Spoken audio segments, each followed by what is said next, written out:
മന്ത്രി K N Balagopal അവതരിപ്പിച്ച budget പ്രസംഗത്തിൽ തന്നെ കേന്ദ്ര അവഗണനയുടെ കരളലിയിക്കുന്ന കഥകൾ പങ്കുവച്ചിട്ടുണ്ട്. കാശില്ലെങ്കിലെന്ത് മലർപ്പൊടിക്കാരൻ്റെ സ്വപ്നങ്ങൾ പോലെ ഒരു സൂര്യോദയമാണ് ബാലഗോപാൽ കാണുന്നത്. അതുകൊണ്ട് തന്നെ ഒരു സൂര്യോദയ സമ്പദ്ഘടന തന്നെ ബാലഗോപാൽ വിഭാവനം ചെയ്യുന്നു.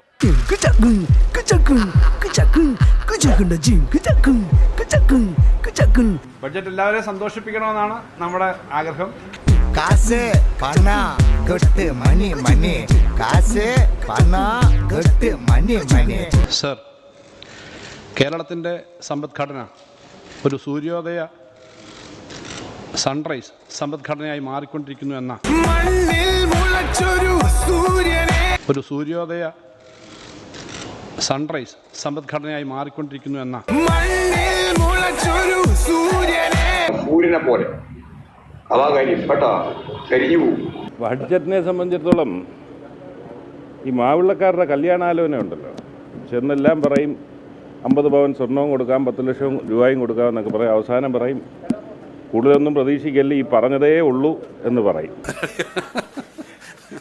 ബജറ്റിൽ CPI വകുപ്പുകൾക്ക് വിഹിതം കുറഞ്ഞതായി പരാതിയുണ്ട് ആ മന്ത്രിമാർക്ക്. അവരത് പരസ്യമായി ഉന്നയിക്കുന്നില്ല, എന്നാൽ പറയാതെ പറയുകയും ചെയ്യുന്നു. ബജറ്റ് അവഗണനയ്ക്കെതിരെ മുന്നണിക്കുള്ളിൽ ഒരു സമരമായാലോ?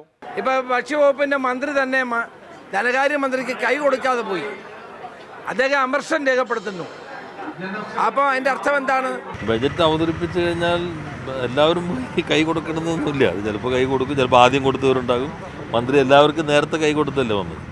200 രൂപയുടെ ഒരു 10 രൂപയെങ്കിലും താ. മനുഷ്യൻ ഇത്ര ആക്രാന്തം പാടില്ല. പുഴിക്കത്തില്ലടാ. അത്തരം വിഷയങ്ങളെ സംബന്ധിച്ച് പരസ്യമായ ഒരു പ്രതികരണത്തിന് ഞാൻ പോകുന്നത് ശരിയല്ല എന്ന് നിങ്ങൾക്കറിയാം. ഇവിടെ ആരും ഒന്നും തന്നില്ല, ഒന്നും ഇല്ലാത്തടത്തുനിന്ന് വന്നതൊന്നുമല്ല.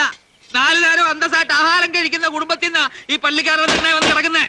എന്തായാലും മന്ത്രി എന്ന നിലയിൽ ഞാൻ അത്തരം വിഷയങ്ങൾ ധനകാര്യമന്ത്രിയുമായി ആവശ്യമായ ചർച്ച നടത്തും. ഞങ്ങളുടെ മുകളിൽ ഒരു മുഖ്യമന്ത്രിയുണ്ട്, മുഖ്യമന്ത്രിയെ കാണുക, അത് ഞങ്ങൾ അദ്ദേഹത്തിനെ അത് ബോധ്യപ്പെടുത്തും. നമ്മുടെ കേരളത്തിലെ ധനകാര്യ വകുപ്പ് മന്ത്രിയോട് ഇത് ബോധ്യപ്പെടുത്തും. ഇവിടെ ഒന്നും കിട്ടിയില്ല. അങ്ങനെ ഒരു വിമർശനം എനിക്കറിയില്ല. അങ്ങനെ വിമർശനത്തെ കുറിച്ച് 8% ഓരോ വകുപ്പിൽ നിന്നും വെട്ടിക്കുറച്ചിട്ടുണ്ട് എന്നുള്ളതാണ് അറിയാൻ സാധിച്ചിട്ടുള്ളത്. എനിക്കറിയില്ല. 40% കുറവുണ്ട്.